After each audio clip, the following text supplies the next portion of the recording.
కదా ఇదే కదా నీ కదా ముగింపు లేని రైసరా సాగదా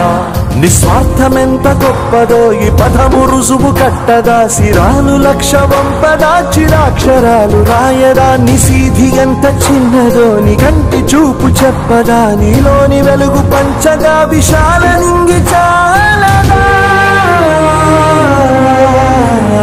మనుష్యులందు నీ కథా మహర్షిలాగా సాగదా మనుష్యులందు నీ కథా మహర్షిలాగా సాగదా